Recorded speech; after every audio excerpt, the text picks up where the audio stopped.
मेरे हंसा भाई, हंस रूप था जब तू आया। अपना स्वरूप भूल मैं भूला, ताते जीव कहाया। मेरे हंसा भाई, हंस रूप था जब तू आया। अब क्या बताते हैं, सतलोक पे आकर तुम कितने गिर के कहाँ पहुंच गए कभी छोड़। क्या कह रहे हैं गुरुदेव? मेरे हंसा भाई आत्मा को कह रहे हैं, हमें समझाने के लिए परमात्मा कह रहे हैं मेरे हंसा भाई, हंस रूप था जब तू आया। जब तू सतलोक से आया था ना काल के साथ अपनी मर्जी से, तो तू हंस रूप था, यानी तू प्योर आत्मा थी, शुद्ध आत्मा थी। लेकिन इसके साथ नीचे आने के बाद धीरे धीरे धीरे धीरे तेरे ऊपर इस काल में ये विषय विकार चढ़ा दिए। काम, क्रोध, लोभ, मद, अहंकार, पता नहीं दुनिया भर के विकार तेरे ऊपर डाल दिए। और अंत में तेरे को इसने कौवा बना के छोड़ दिया। कौवा, हंस। हंस वो होता है जो किसी को दुख ना दे, किसी को बेवजह परेशान ना करे, किसी के साथ मारपीट, लड़ाई झगड़ा, गाली गलौच ना करे, किसी का बुरा भी ना सोचे, जीव हत्या ना करे, नशा ना करे, सबके साथ प्यार प्रेम से रहे। तो सतलोक से जब हम आए थे, प्योर आत्मा थे, हमारे पास में भक्ति धन था बहुत ज्यादा। और जब तक हमारे साथ में वो भक्ति धन था जो हम सतलोक से लाए थे अपने बाप के घर से, तब तक इसने हमारे को ऊपर के लोकों में रखा, मां सुरग में रखा, सुरग में रखा, देवी देवता बनाया। हमारा सारा भक्ति धन इसने लूट लिया, टैक्स लगा लगा के। फिर हमारे को नीचे पृथ्वी पे पटक दिया, राजा बना दिया, महाराजा बना दिया। ये क्यों बनाता यहाँ राजा महाराजा धनवान? हमारा भक्ति धन लुटाने के लिए। हम तो सोचते हैं मैं राजा बन गया, महाराजा बन गया, मैं पूरी पृथ्वी का राष्ट्रपति बन गया, मेरे बराबर कोई शक्तिशाली नहीं, कोई धनवान नहीं। ये तो सबसे बड़ी मूर्खता है। ये तो हमारा धन लूटा जा रहा है। हमें ऊंचे ऊंचे पद देकर, हमें बड़े बड़े अरबपति खरबपति बनाकर, बड़ी बड़ी फैक्ट्रियां लगवाकर हमारा धन काल के द्वारा लूटा जा रहा है। और हमें आगे के लिए भिखारी बनाया जा रहा है। हमें गधा कुत्ता शुअर बनाने की तैयारी की जा रही है, बहुत बड़ा आदमी बनाकर, राष्ट्रपति प्रधानमंत्री के पद देकर। और अंत में ये काल फिर हमारे को कौवा बना के छोड़ देता है। कहाँ तो हम हंस बन के मोती खाते थे, और कौवा बनकर ना जाने कितने जन्मों तक हमने टट्टी खाया, मांस खाया, गोबर खाया। तो परमात्मा कहते हैं अब तुम्हें फिर से वो सारी बातें याद दिलाई जा रही है कि मेरा हंसा भाई हंस रूप था जब तू आया। अब सतलोक में यदि तुझे वापस जाना है, अपने पिता के घर पे जाना है, मोक्ष प्राप्त करना है, हंस दशा को प्राप्त करना है, तो तूने वापस उसी प्रकार से निर्विकार बनना पड़ेगा। तूने हंस बनना पड़ेगा। ये कौवे की तरह तूने गंदी राजनीति में जाके टट्टी नहीं खाना, राजनेताओं की रैलियों में जाके तूने टट्टी नहीं खाना, मांस नहीं खाना, दुनिया के आरक्षणों में बैठ के तूने टट्टी नहीं खाना। तू हंस बन, कौवा मत बन। गुंडों की सीबीआई जांच का समर्थन करके, गुंडों की सीबीआई जांच के समर्थन में 5-5 लाख रुपए देके तू हंस दशा से कौवा बन के टट्टी मत खा। अरे अपने लोभ लालच के लिए, अपने धार्मिक धंधे के लिए तू दुनिया के लिए स्टेडियम बनवा के टट्टी मत खा, तू कौवा मत बन। आन उपासना करने वालों के लिए, जो कि परमात्मा के अपराधी हैं, उन काल उपासकों के लिए अयोध्या में जाके तू भंडारा मत लगा, तू टट्टी मत खा। तू हंस बनने की तरफ आगे बढ़े, कौवा मत बन तू। अरे भैया, तू जाटों की धर्मशाला में करोड़ों रुपया भक्तों का बर्बाद करवा के, उनका 5वां फ्लोर बनवा के तू टट्टी मत खा, तू हंस बन। अरे झूठी मान बढ़ाई में अपने गले में माला डलवा के तू टट्टी मत खा, तू हंस बन। आगे बढ़ने का प्रयास कर मेरे हंसा भाई, हंस रूप था जब तू आया। और अब सतगुरु मिल गया, सारा ज्ञान दे दिया, हमारी वो गलतियां बता दी, गलतियां कैसे सुधारोगे वो रास्ता बता दिया। और फिर भी हम जानबूझ के टट्टी खा रहे हैं, भगत होकर भी टट्टी खा रहे हैं। सारे वही कुकर्म कर रहे हैं जो काल चाहता है। काल हमारी मर्यादा तोड़वाना चाहता है, हमें अपने जाल में फंसाने के लिए जो कुकर्म करवाना चाहता है, हम उसके वशीभूत होकर उसी की गोद में बैठकर कौवे बनकर भगत होकर भी टट्टी खा रहे हैं सारे कुकर्म करके गुरुजी की गैर हाजिरी में। तो गुरुजी समझा रहे हैं, बेटा कम से कम अब तो समझ, अरे किसी भी प्रकार के लोभ लालच में मत आ। जब तू यहां पर छोटे छोटे लोभ लालच के चक्कर में पड़ के टट्टी खा रहा है, तो जब तू त्रिकुटी पे खड़ा होगा जहां तेरी फाइनल परीक्षा होगी, वहां तो तू पता नहीं क्या क्या खा लेगा। अरे जब तू यहां 2 कोटी के राजनेताओं की रैलियों में धक्के खा सकता है, तो वहां जब ब्रह्मा विष्णु महेश की रैली निकल रही होगी तो 2 मिनट में जा खड़ा होगा, 2 मिनट में जा खड़ा होगा तू तो। जब तू यहां भगत होकर और अपने दुनिया वाले वो लोग जिनका भक्ति से कोई मतलब नहीं, गुरुजी से कोई मतलब नहीं, जिनकी कोई क्रिया, कोई परंपरा, कोई नियम मर्यादा हमारे से मेल नहीं खाती, तो उन जाटों के साथ जाके उनकी धर्मशाला बनवा रहा, भाईचारा निभा रहा, गले में माला डलवा रहा है। अगर तुझे त्रिकुटी पे छोटा मोटा कोई देवता का कोई पद दे दिया जाए तो तुरंत गले में माला डलवा लेगा वहां पे। जब तू यहां इस काल के झूठे मान सम्मान से पीछे नहीं हट रहा, तो त्रिकुटी पे कैसे हटेगा जब तुझे इतने बड़े बड़े पद देने के लालच दिए जाएंगे। तो गुरुजी हमारी रिहर्सल करवा रहे हैं, गुरुजी हमारी परीक्षा ले रहे हैं कि बेटा जब तू यही फेल हो रहा है तो त्रिकुटी पे क्या तू खाक पास हो जाएगा? वहां तो तू 2 मिनट में टट्टी खाने के लिए जा बैठेगा काल की गोद में। और भाई और बहनों, वर्तमान में परमात्मा अपनी आत्माओं को जो भी अनुभव करवाते हैं, जो भी उनको खुली आंखों से दिखाते हैं, वो परम सत्य होता है और हम भगत भाई बहनों की परीक्षा के लिए होता है। परमात्मा उन संदेशों के माध्यम से, उन भाई बहनों के माध्यम से आप और हम सत्सेवकों को दृढ़ करने के लिए वो संदेश भिजवाते हैं। बीच बीच में गुरुजी हमें चेक करते रहेंगे हर प्रकार से कि अभी इनके अंदर कोई लोभ लालच है या नहीं है, कोई मान बड़ाई अहंकार है या नहीं है, ये मेरे ज्ञान को समझ पाए या नहीं समझ पाए, इस काल की किसी भी चीज में, किसी भी झूठी चीज में इनकी आसक्ति है या नहीं है। तो परमात्मा हमें चेक करेंगे हर प्रकार से। तो कल जूली बहन की एक ऑडियो आई 5 मिनट की, परमात्मा ने खुली आंखों से उसको दिखाया जब वो भोग लगा रही थी। परमात्मा हम सत्सेवक भाई बहनों की परीक्षा ले रहे हैं। गुरुजी कह रहे हैं कि बच्चों मैं सतलोक जा रहा हूं, कौन कौन चलेगा? तो सारे के सारे भाई बहन गुरुजी के चरणों से लिपट गए, चरणों से लिपट गए परमात्मा के, हम चलेंगे हम चलेंगे। अब गुरुजी लोभ लालच देने लगे। गुरुजी ने एक तरफ सोने चांदी का ढेर लगा दिया। अरे बोलो क्या करोगे तुम, ये सोना चांदी लो, ऐश करो, आराम करो, यहां रहो। तो कोई गुरुजी का पैर नहीं छोड़ रहा, नहीं नहीं गुरुजी हम तो सतलोक ही चलेंगे, हम तो थूकते हैं इसके ऊपर। फिर गुरुजी ने और लोभ लालच दिए। अंत में गुरुजी ने दास को कहा कि ले बेटा तेरे सिर पे ये मुकुट पहना रहा हूं, तेरे को राजा बना रहा हूं पूरी दुनिया का, तो यहां राज कर पूरी दुनिया पे, ये मुकुट तेरे लिए है। तो दास ने चरण छोड़े नहीं। जूली बहन बोली भैया आप तो रो रो के और गुरुजी के चरणों से लिपटे रहे कि परमात्मा मेरा जो असली ताज है, जो असली मुकुट है, यानी जिसमें मेरी इज्जत है, जिसमें मेरा मान सम्मान है, वो तो आपके चरणों की धूल है।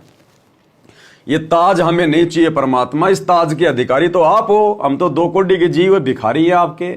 हमें परमात्मा ना सोना चांदी चाहिए, ना हमें ताज चाहिए, ना हमें यहाँ का कोई सुख चाहिए, ना राजा बनना ना महाराजा बनना। और गुरुजी बार बार कह रहे पैर तो छोड़ो, नहीं नहीं नहीं छोड़ेंगे, नहीं छोड़ेंगे, क्योंकि हमें पता चल गया कि गुरुजी सतलोक जा रहे हैं, तो हमने तो जाना है सतलोक, भक्ति हम तो सतलोक के लिए कर रहे हैं। तो गुरुजी ने अंत तक परीक्षा ली, हर प्रकार के लोभ लालच दिए अपना पैर छुड़वाने के लिए। पैर छुड़वाना यानी भक्ति छुड़वाना। अगर हम आत्माओं का जरा भी ध्यान संसार की किसी भी झूठी वस्तु में हो गया, लोभ लालच में हम आ गए और भक्ति को हल्के में ले लिया, वो होता है गुरुजी के पैर छोड़ना। यानी गुरुजी ने हमें यह दिखाया, गुरुजी हमें यह बताना चाह रहे हैं इन घटनाओं के माध्यम से कि बच्चों ये काल हर प्रकार से तुम्हारे साथ में छलबल करेगा, यहां भी करेगा और जब त्रिकुटी पे जाओगे वहां तो करेगा ही करेगा। तुम्हें लोभ लालच दिए जाएंगे, तुम्हें सुनहरे सुनहरे ऑफर दिए जाएंगे, एक के साथ में 3 फ्री। तुमने क्या करना है उस समय? तो वो रिहर्सल गुरुजी हमारी आज पहले करवा रहे हैं। तो जब ये ऑडियो हम भाई बहन सुनेंगे तो सब तक ये संदेशा जाएगा कि हमने अंत में क्या करना है। हमारा तो टारगेट ही सतलोक जाना है। ये सोना चांदी, घर मकान, गाड़ी, कोठियां ये बनाना थोड़ी है। ये मान बड़ाई प्राप्त करना, राजा महाराजा बनना, राष्ट्रपति बनना, पूरी दुनिया का प्रधानमंत्री बनना, ये हमारा सपना थोड़ी है। तो इस 5 मिनट की ऑडियो के माध्यम से परमेश्वर ने सर्व सतसेवक समाज को यह संदेशा दिया है कि जब तक इस शरीर में हो किसी भी लोभ लालच में नहीं आना, और अंतिम श्वास तक अपने गुरुजी के चरणों में इसी प्रकार से दृढ़ होके लगे रहना। और जब त्रिकुटी पे जाओगे तो वहां ये काल ना जाने क्या क्या प्रलोभन देगा, क्या क्या लोभ देगा, क्या क्या सवारत दिखाएगा। तो आपने केवल अपने गुरुजी के चरणों से ही लिपटे रहना है। केवल मोक्ष प्राप्ति के लिए ही आपने हर प्रकार से प्रयत्न करना है। तो छोटी सी ऑडियो है जो हमें शिक्षा दे रही है, हमने सुनना चाहिए ध्यान से। बंदी छोड़ सतगुरु रामपाल जी भगवान जी की जय हो। बंदी छोड़ की लौट कोने और की। सत्ताई भाई जी दासी अभी परमात्मा जी को छोटी भोग आरती के साथ में भोग लगा रही थी, तो मालिक जी ने दर्शन दिए, परमात्मा जी ने दिखाया है। परमात्मा जी बैठे हैं बेड पे, आप जी के घर पर बेड पर बैठे हैं, और आप जी नीचे उनके चरणों में बैठे हो, और उनके चरण, एक चरण को पकड़ के आप खूब रो रहे हो, मतलब बहुत जोर जोर से रो रहे हो, उनके चरणों को छोड़ नहीं रहे हो। एक बार आपने एक वीडियो बनाया था जिस समय आपने कहा था कि हमने कहा था कि अगर हमारे गुरुजी को नहीं छोड़ा जाएगा, उसके ऊपर कोई आपने वीडियो बनाया था कि हम अपने परिवार के साथ में जान दे देंगे। तो परमात्मा सपने में आकर के कहा था, सामने प्रकट होकर के, कि बच्चा हमने तुम्हें भक्ति के लिए जीवन दिया है, खत्म करने के लिए। ऐसी उसी तरह से उसमें आप हो रहे हो, इसी तरह से आप खूब रो रहे हो। परमात्मा जी चरण पकड़ो, जैसे आप कहते हो नहीं हो, जैसे परमात्मा जी कहीं जा रहे हो ना तो हमें चरण पकड़ लेने, छोड़ने नहीं है तो ये घटना क्या थी कि गुरुजी सतलोक जा रहे थे। अब सतलोक है तो हमने जाना। अब गुरुजी हमारी परीक्षा ले रहे थे कि इनकी, देखता हूं मेरी कि भाई इनकी आस्था कितनी है, इनके अंदर भैया दृढ़ता कितनी है। ये खाली फॉर्मेलिटी कर रहे हैं, मुझे वैसे ही भगवान मान रहे हैं, या फिर इनमें वास्तव में सतलोक जाने की वो तड़प भी है, मुझे वास्तव में परमात्मा मानते कि नहीं मानते।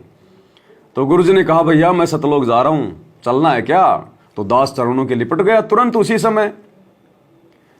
अब गुरुजी छुड़ाने का प्रयास कर रहे हैं, परीक्षा ले रहे हैं कि देखा देखी में अपने आप को सतसेवक कह रहे हैं, देखा देखी में मोह माया से दूर होने का ढोंग कर रहे हैं, नाटक कर रहे हैं विषय विकारों से दूर होने का, या फिर इनकी वास्तव में सतलोक जाने की कोई जो है वो कशक भी है। तो गुरुजी ने लोभ लालच देने शुरू कर दिए, सोने चांदी कार, महल car, कोठियों car, Raj Tilak car, ये लोभ लालच देने शुरू कर दिए गुरुजी ने। लेकिन दास ने तो चरण छोड़े ही नहीं। क्या कहा? आपको हंस रहे हैं, बेटा छोड़ो छोड़ो, तुम आप जी नहीं छोड़ रहे हो, कस के पकड़े हो एक चरण को, खूब रो रहे हो, खूब जोर जोर से रो रहे हो, खूब आंसू भी बंद नहीं हो रहे आप जी के हैं, आप खूब रो रहे हो। फिर परमात्मा कह रहे बेटा क्यों चरण पकड़े हो? तब आप जी कह रहे हो दाता आपको छोड़ के जाने नहीं दूंगा, दास को साथ में लेके चलना। परमात्मा जी हंस रहे हैं, कह रहे बेटा अगर छोड़ के जाना होता तो हम आपके साथ क्यों रहते, 8 साल से आपके साथ में, आप कोई भी भाई बहनों को पैर का नाखून उतरा, आपको कोई कष्ट हुआ नहीं ना? जैसे सूर्य आसमान में रहता है और सब जगह उसकी ऊर्जा होती है, इसी तरह तुम्हारा गुरु कहीं भी हो तुम्हारे साथ में, क्योंकि तुमने महसूस किया है, अपने गुरु को जाना है, उनकी महिमा को समझा, उनकी शक्ति को समझा, उनको समझा कि वो कौन शक्ति है। कबीर जी स्वयं सतगुरु रामपाल जी भगवान जी के रूप में प्रकट हैं। तो हम आपको छोड़कर क्यों जाएंगे? पर आप चरण नहीं छोड़ रहे हो, खूब रो रहे हो, बिल्कुल भी चरण नहीं छोड़ रहे हो, परमात्मा खूब खींच रहे हैं अपने चरण को, फिर भी आप नहीं छोड़ रहे हो। फिर परमात्मा ने जी ने दिखाया, एक तरफ आपके लिए बहुत सोना चांदी एकदम सुनहरा सारा सामान है, माया एकदम इकट्ठी कर दी, और एक साइड में आपके लिए 56 प्रकार के भोजन रख दिए हैं। परमात्मा कह रहे बताओ इनमें से क्या चीज मंजूर है, आप जो चीज चाहिए आप ले सकते हो।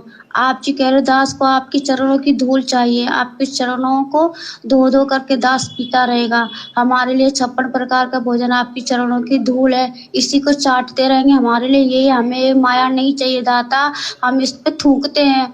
परमात्मा ने 3 बार कहा ले लो, आप जी ने मना कर दिया नहीं मालिक क्षमा करना, आपकी हर बात दास मानेगा पर यह बात आपकी दास बिल्कुल नहीं मानेगा। और फिर आपने वो ना तो मतलब 56 प्रकार के भोजन में हाथ लगाया, ना ही अपने माया में हाथ लगाया। परमात्मा कह रहे चलो ठीक है, और भी सब भाई बहन बैठे हैं इसी तरह से, वो भी कर रहे हैं जैसे आप कर रहे हो। फिर परमात्मा ने कहा चलो ठीक है, आप हमसे कितना प्यार करते, कितना प्रेम करते, हमारे लिए अपना अपना दिल निकालो। अब परमात्मा ने देखा भैया ये सत्सेवक माया में तो नहीं उलझ रहे, सोने चांदी हीरे मोती 56 प्रकार के भोजन इनको मैंने कह दिया कि ले लो, जी भर के जितना लेना उतना ले लो, कोई दिक्कत नहीं तुम्हारे लिए है।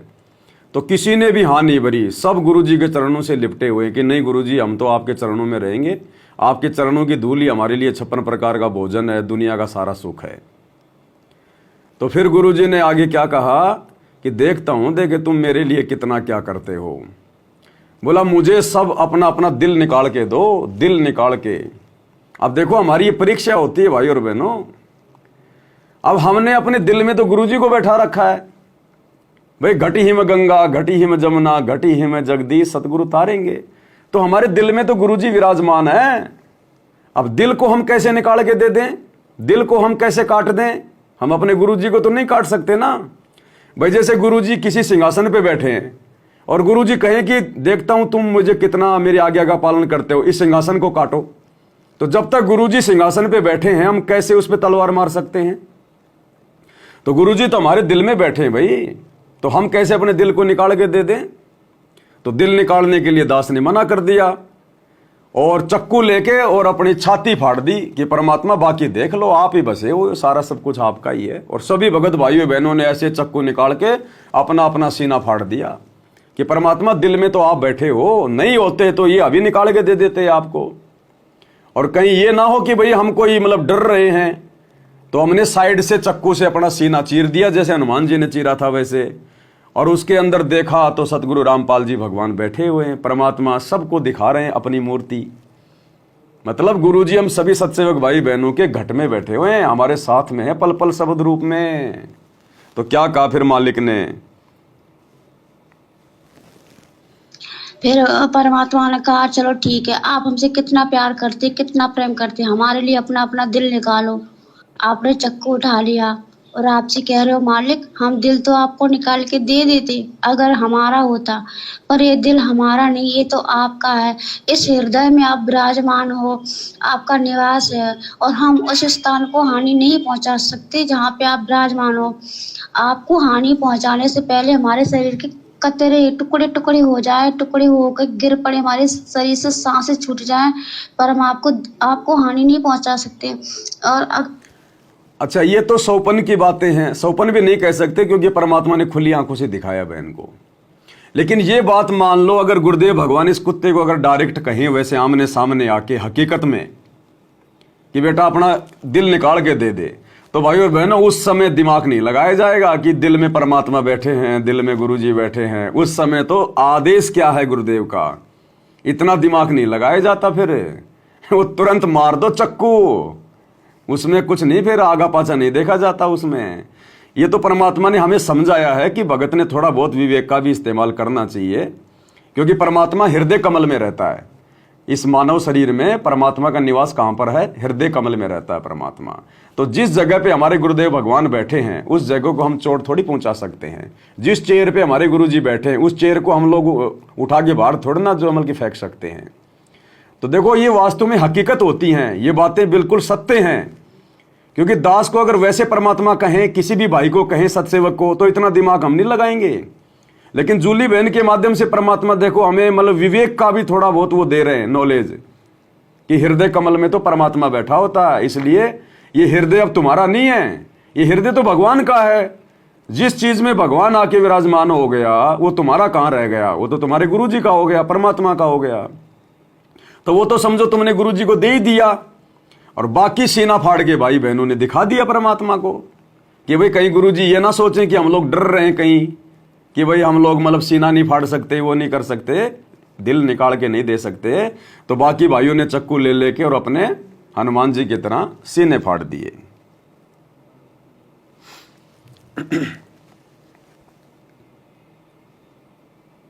अगर हमारा होता, पर ये दिल हमारा नहीं, ये तो आपका है। इस हृदय में आप विराजमान हो, आपका निवास है, और हम उस स्थान को हानि नहीं पहुंचा सकते जहाँ पे आप विराजमान हो।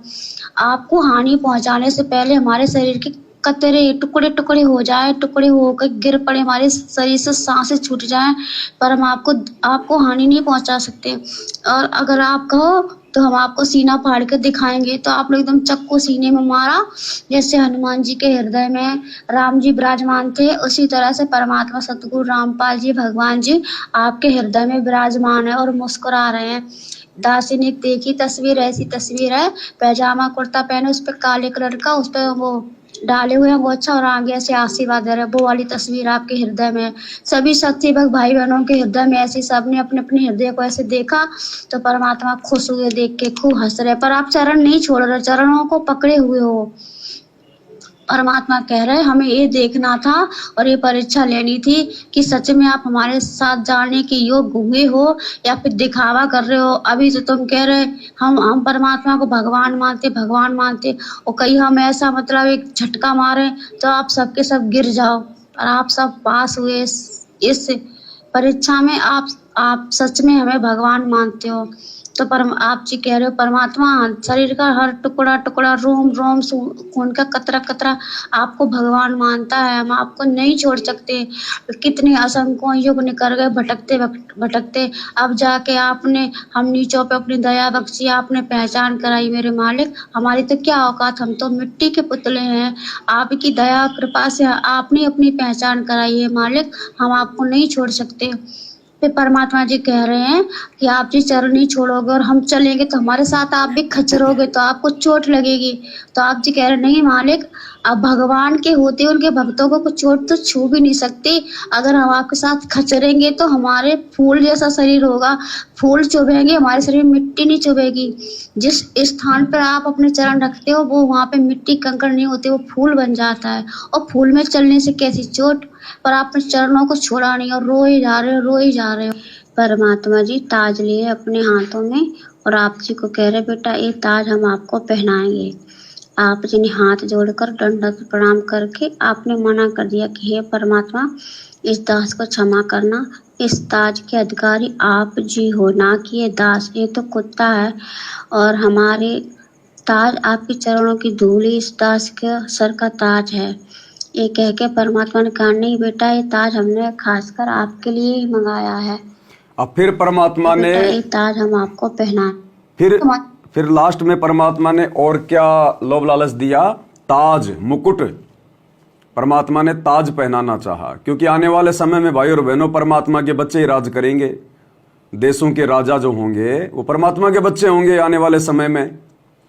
तो परमात्मा ने फिर एक ताज लिया और ताज दास को पहनाना चाहा, तो दास ने मना कर दिया, क्योंकि दास बार बार आप सभी भाई बहनों को भी कहता है कि अगर कोई ऐसा समय आ जाए, परमात्मा यदि हमें कहें कि बेटा लो तुम वहाँ के राजा बन जाओ, तुम वहाँ के प्रधानमंत्री बन जाओ, क्योंकि आने वाले समय में कोई चुनाव नहीं होंगे, ये लास्ट समय चल रहा है, ये 2-4 साल में सब कुछ तहस नहस हो लेगा, ये 2-3-4 साल में सब कुछ तहस नहस हो लेगा, ये लोकतंत्र फाकतंत्र सब कुछ भाग जाएगा, कुछ नहीं रहेगा, जो सतगुरु आदेश करेंगे वही होगा। बिना चुनाव के 1 सेकंड में गुरुजी नीचे उतार देंगे, 1 सेकंड में गुरुजी ऊपर बैठा देंगे। तो गुरुजी ने फिर दास को जो है मतलब कि राज तिलक करना चाहा, दास को ताज पहनाना चाहा, तो दास ने मना कर दिया, क्योंकि भाई और बहनों जो हमारे अंदर जो वृत्ति होगी ज्ञान को आधार बना के वही हमारी शोपन में होगी। तो दास तो भाई बहनों को मना ही करता है कि हमने तो इस गंदे ताज को भी नहीं पहनना, यहाँ का राजा महाराजा भी नहीं बनना हमने। जब इंद्र दा राज कागदा विष्टा, तो धरती का राज तो कितना गया वित्या होगा, कितना गंदा होगा यहाँ का राज। तो फिर हम भक्ति नहीं कर पाएंगे, हम फिर बैठ के आधा घंटा 1 घंटा सुमरण नहीं कर पाओगे। फिर अगर बैठ भी जाओगे तो दिमाग में वही दुनिया भर की बातें चलती रहेंगी, फिर वो सुमरण थोड़ी है, फिर वो सुमरण नहीं है। तो फिर हम भक्ति नहीं कर पाएंगे। हमने करनी भक्ति, हमने जाना सतलोक, यहाँ का राज तो हम ना जाने कितनी बार भोग चुके हैं, कोटि जन्म तू राजा की न्या। तो गुरुजी बार बार कहते रहे कि बेटा ये मुकुट मैंने स्पेशल तेरे लिए बनवाया है, यहाँ का राज्य तेरे को ही देना है। तो दास ने मना कर दिया, बिल्कुल गुरुजी के पैर नहीं छोड़े। अंत में गुरुजी ने फिर कहा कि मैं तुम लोगों की परीक्षा ले रहा था कि देखता हूं तुम्हारे अंदर यहाँ के राजपाट की थोड़ी बहुत कोई आशा है या नहीं है। शरीर मिट्टी नहीं चुभेगी। जिस स्थान पर आप अपने चरण रखते हो वो वहां पे मिट्टी कंकड़ नहीं होते, वो फूल बन जाता है। और फूल में चलने से कैसी चोट, पर आपने चरणों को छोड़ा नहीं और रोए जा रहे हो, रोए जा रहे हो। परमात्मा जी ताज लिए अपने हाथों में और आप जी को कह रहे बेटा ये ताज हम आपको पहनाएंगे। आप जी ने हाथ जोड़कर दंडवत प्रणाम करके आपने मना कर दिया कि हे परमात्मा इस दास को क्षमा करना, इस ताज के अधिकारी आप जी हो, ना कि ये दास, ये तो कुत्ता है। और हमारे ताज आपके चरणों की धूल इस दास के सर का ताज है। ये कह के परमात्मा ने कहा नहीं बेटा ये ताज हमने खासकर आपके लिए ही मंगाया है। तो आप जी ने कह दिया नहीं मालिक ये दास ये ताज नहीं पहन सकता।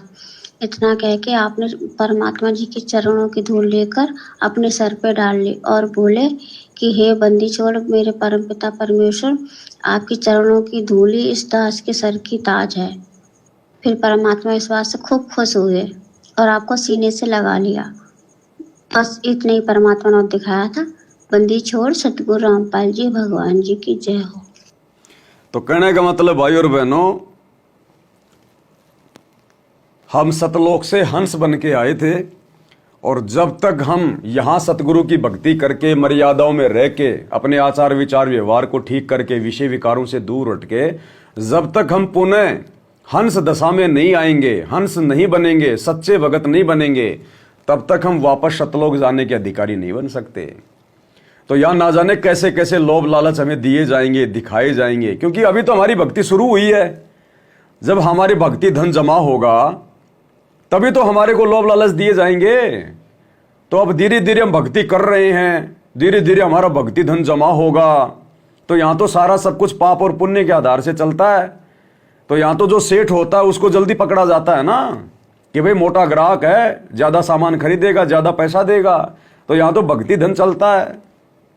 तो हमें त्रिकुटी पे भी लालच दिए जाएंगे कि तुम्हारे को ये देवता बना देंगे, तुम्हारे को ब्रह्मा की पदवी दे देंगे, विष्णु की पदवी दे देंगे, तुम्हें देवताओं का राजा इंद्र बना देंगे। जिसके पास जितना ज्यादा धन होगा वही काल के द्वारा उनको जो है लोभ दिया जाएगा। तो गुरुजी यहीं पे हमारी रिहर्सल करवा रहे हैं कि नालायक को डगमग मत हो जाना। तुम्हें सतलोक के बारे में बता दिया, ये 21 ब्रह्मांड और यहाँ का झूठा सुख, ये तो सतलोक की 2 कॉपी है, फोटो कॉपी। जैसे एक तो ओरिजिनल मार्कशीट हो और एक उसकी फोटोकॉपी निकला ले कोई ब्लैक एंड व्हाइट, तो वो ब्लैक एंड व्हाइट नहीं चलती है। जब नौकरी लगने का समय आएगा तो ओरिजिनल ही चलेगी। तो ये तो काल ने सतलोक की फोटोकॉपी बना रखी है यहाँ पे, लेकिन ओरिजिनल सतलोक में है सारे सुख। तो हमने यहाँ देखना भी नहीं है, ये फोटोकॉपी है। फोटोकॉपी हमारे क्या काम की, लोग वैसे उसको फाड़ के फेंक देते हैं फोटोकॉपी को तो, लेकिन ओरिजिनल को कोई फाड़ के नहीं फेंकता अपनी मार्कशीट को। तो ओरिजिनल सतलोक के सुख हमें गुरुजी ने बता दिए। तो यहाँ के झूठे सुखों की तरफ राजा महाराजा बनना, देवी देवता बनना, इंद्र बनना, ब्रह्मा विष्णु महेश बनना, हमारे लिए तो कागदा बिष्टा है, काग का बीट। तो इस प्रकार हम भाई बहनों ने अपनी सोच को अपने गुरुदेव भगवान के चरणों में लगा के रखना है। यहाँ के किसी भी झूठे सुख की तरफ हमने आसक्ति नहीं दिखानी, दुनिया को देख के नहीं चलना, दुनिया के सुखों को देख के हमने प्रभावित नहीं होना। क्योंकि जितने भी सुख हैं इस 21 ब्रह्मांड के वो सब हम भोग चुके हैं। हम यहाँ पर राजा महाराजा बन के, देवी देवता बन के, ब्रह्मा विष्णु महेश बन के हम ये सारे पद सारे सुख भोग चुके हैं। तभी तो हमारा नंबर आया है, तभी तो हमारा वापस सतलोक जाने का नंबर आया है। तो जो सारी चीजें हम भोग चुके हैं और सब कुछ भोगने के बाद फिर हमारे को गधा बनना पड़ा, सुअर बनना पड़ा, कुत्ता बनना पड़ा, टट्टी खाना पड़ा, गरीब निर्धन भिखारी बनना पड़ा, रोड पे 1-1 रुपए के लिए हाथ फैलाने पड़े हमारे को, ना जाने कितने जन्मों में। तो अब क्या बनना हमारे को वापस? अगर बन भी गए तो फिर वापस उसी प्रोसीजर में आएंगे, फिर 84 में जाना पड़ेगा, गधा कुत्ता सुअर बनेंगे, रोड पे भिखारी बन के 1-1 रुपए के लिए दिए बाबा दिए बाबा दिए बाबा। तो ये जन्म तो हम असंख्य बार भोग चुके हैं। तो हमने तो इस चक्कर से बाहर निकलना है, इस अरहट के कुएं से बाहर निकलना है। तो हमारा समय आ गया, इसलिए परमात्मा बीच बीच में हमारी परीक्षा भी लेगा। हमारे सामने वैसे भी परमात्मा परिस्थितियां पैदा कर देगा, वैसे भी परिस्थितियां पैदा कर देगा परमात्मा। कैसे? मान लीजिए आप किसी के मकान में किराए पे रह रहे हैं और वो बहुत बड़ा आदमी है, उसके विदेशों में भी उसके मकान है, फ्लैट है, अरबपति खरबपति है, संतान उसके है नहीं, और वो हो गया बूढ़ा, और आपके व्यवहार को देखकर वो सोचेगा यार ये भगत बहुत अच्छा आदमी है, और मेरे को तो मरना ही है, संपत्ति मेरी फिर लोग खाएंगे लूटेंगे। और वो आपको कहे कि बेटा मैं तेरे नाम पे करना चाहता हूं मेरा ये मकान, और मेरा वो बाहर का विदेश का मकान भी, और मेरी बैंकों में जितने भी संपत्ति है सोना चांदी, बेटा मैं तेरे नाम पे करना चाहता हूं। भाई और बहनों, मन में इतना भी विचार नहीं आना चाहिए कि भाई ये तो अपनी मर्जी से कर रहा है, मैं थोड़ी मांग रहा हूं उससे, अपनी मर्जी से दे रहा है तो दे दो, हमें कोई दिक्कत नहीं। इतना भी नहीं आना चाहिए। उसको बोलो भैया मैं तो इस मकान में जब तक रहूंगा ना उसका भी किराया दूंगा, फ्री में तेरे मकान में भी नहीं रहूंगा, तेरी ये संपत्ति लेना तो मेरे लिए शौपन जैसी बात है, मैं तो छूंगा भी नहीं।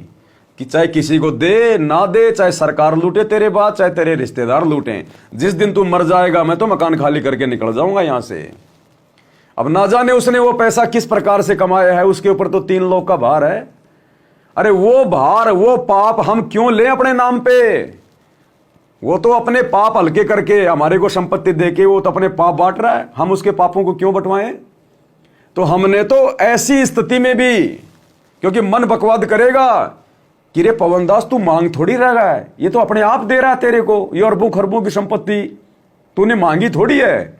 और सही बात है, इसके मरने के बाद में लोग खाएंगे लोग लूटेंगे, उससे अच्छा तू ले ले, कम से कम सदुपयोग तो करेगा। इतना भी नहीं सोचना हमने, वो इतना भी नहीं सोचना हमने तो बिल्कुल फंसना ही नहीं। हमारे भाग्य में हो तो भी हम गुरुजी से प्रार्थना करें, गुरुजी हमें तो बिल्कुल इसी हाल में रखना, हमें तो ये गरीबी वाले हाल में रखना परमात्मा, ताकि आपकी याद बनी रहे, ये भक्ति पे हम लगे रहें, बकवादों से मन हटा रहे। तो हमने तो इस प्रकार से भी ठोकर मार देनी है दुनिया की संपत्ति को। फिर बाकी ये और चीजें हैं क्या फिर हमारे लिए? हमारा केवल एक ही टारगेट, केवल एक ही मकसद, क्योंकि ये दुनिया पूरी तरह से उलझन में उलझी हुई है। अगर हम दुनिया की तरफ देख के चलेंगे तो भाई और बहनों हमारे भाव नहीं बनेंगे इस भक्ति में, इस भगवान में, सतलोक जाने में। भक्ति भले हम करते रहेंगे पर लेकिन वो फॉर्मेलिटी हो जाएगी। फिर ये काल फिर एक समय ऐसा भी आएगा, जैसे जैसे हमारा भक्ति धन बढ़ेगा ये हमारे को भ्रमित करने का भी पूरा प्रयास करेगा, हमें उसी सांसारिकता में वापस डुबोने का प्रयास करेगा। आज आपके रिश्तेदार जो आपसे नाराज होते हैं, आपको पता नहीं क्या समझ रहे हैं, ठग है, लुटेरा है, झूठा है, बाबा के चक्कर में पड़ गया, मेंटल हो गया, मूर्ख हो गया।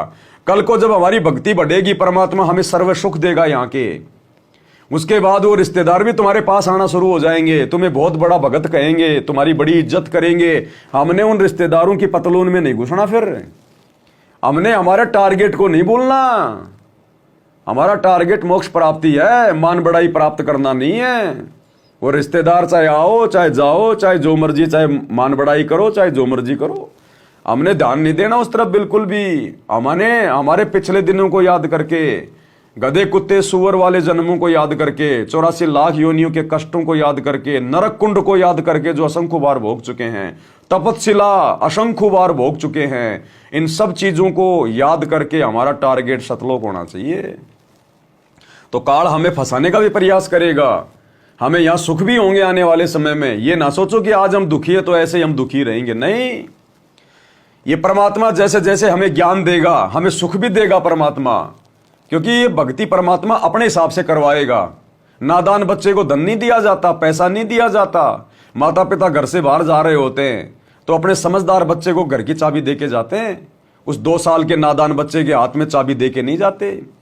तो जैसे जैसे हमें ज्ञान होगा माया के गुणों का, अवगुणों का, कि कहाँ ये माया मुझे धोखा देगी, कहाँ मैं इसका सदुपयोग कर सकता हूँ, उसी हिसाब से गुरुजी धीरे धीरे हमें सुख भी देगा। यहाँ के राजा को इतने सुख नहीं होंगे जो आने वाले समय में सतगुरु रामपाल जी के भक्तों को होंगे। तो हमने उन सुखों में फंसना नहीं है, उलझना नहीं है। हमारा टारगेट केवल मोक्ष होना चाहिए, केवल मोक्ष। हमें सब कुछ याद होना चाहिए। गुरुजी का प्रयत्न हमारे को पल पल आंखों के सामने होना चाहिए कि मेरे गुरुजी का मिशन क्या है। 10 साल से मेरे गुरुजी जेल में क्यों बैठे रहे, मेरे लिए गुरुजी पुलिस वालों की गाड़ियां क्यों खाई, उनके डंडे क्यों खाए गुरुजी ने। 10 साल से मेरे भगवान 10/12 की उस कोठड़ी में क्यों बैठे रहे, नीचे फर्श पे क्यों सोते रहे। हमने अपने गुरुजी के प्रयासों को, उनके संघर्ष को हमेशा ध्यान रखना है। चाहे गुरुजी अपने बच्चों को राजा बना दे, चाहे गुरुजी सोने के पलंग पे सुलाए अपने बच्चों को, लेकिन हमने अपने गुरुजी के संघर्ष को, उनके उन पुराने दिनों को, जो उन्होंने कष्ट उठाए 21 महीने रोहतक की जेल में, गुरुजी के छाती के बाल तक जो है मतलब उखाड़ लिए गए थे रिमांड के दौरान। पूरी जेल में गुरुजी से झाड़ू लगवाई जाती थी रोहतक जेल में। आज हिसार जेल में गुरुजी को कैदी नंबर 105 का वो दे के बिल्ला और गुरुजी से पौधों में पानी डलवाया जाता है। आज गुरुजी बागवानी का काम कर रहे हैं हिसार जेल में, क्योंकि जो कैदी होता है जिसको सजा हो जाती है फिर उसको काम करना पड़ता है। प्रशासन ये नहीं देखता ये संत रामपाल जी हैं या कोई बहुत बड़े कोई नेता हैं। तो गुरुजी को वहां पर पेड़ पौधों में पानी देने का, उनको खोदने का, उनमें खाद देने का काम दिया गया है। गुरुजी वहां पर पौधों में पानी डालते हैं, उनके अंदर मिट्टी लेके खुरपार उनसे वो करते हैं गुरुजी वहां पर। तो हमने अपने गुरुजी के वर्तमान के संघर्ष को ध्यान में रखना है, जो दुख परमात्मा हमारे लिए उठा रहे हैं। हम भले कुछ भी बन जाएं, कितना सुख हो जाए, अपने गुरुजी के इन दिनों को हमने भूलना नहीं है, और साथ में उन दुखों को जो हमने असंख्य बार 84 लाख योनियों में भोगे हैं। तब जाके हमारा दिमाग सेंटर में रहेगा, नहीं तो ये मन बकवाद करेगा। इसीलिए तो गुरुजी कहते हैं सुख के माथे पत्थर पड़ो जो नाम हृदय से जाए, और बलिहारी उस दुख के ऊपर जो पल पल नाम रटाए। तब जाकर हम सफल हो पाएंगे। ऐसे जाटों के साथ में यारी करना, रिश्तेदारी करना, उनकी धर्मशाला बनवाना, उनकी पतलूल में जाके बैठ जाना, उनसे माला डलवाना, खुशी जाहिर करना, उनके साथ बैठ के भंडारा करना, राजनेताओं की रैलियों में धक्के खाना, राजनेताओं के साथ में घूमना, फोटो खिंचवाना, ये तो काल का षड्यंत्र है, काल का जाल है। हमें परमात्मा ने भगत बनाया है, हमने भगत ही बन के रहना है, बकवादों में पैर नहीं देना हमने। हमारा टारगेट सतलोक है। काल के झूठे सुख प्राप्त करके हमने अपने टारगेट को नहीं भूलना, नहीं तो फिर वही समस्या हमारे सामने आ जाएंगी फिर। तो क्या कहते हैं गुरुदेव, मेरा हंसा भाई हंस रूप था जब तू आया। भाई जो गुरु बचन पे डट गे, कट गे फंद 84 के, कट गे फंद 84 के, कट गे फंद 84 के।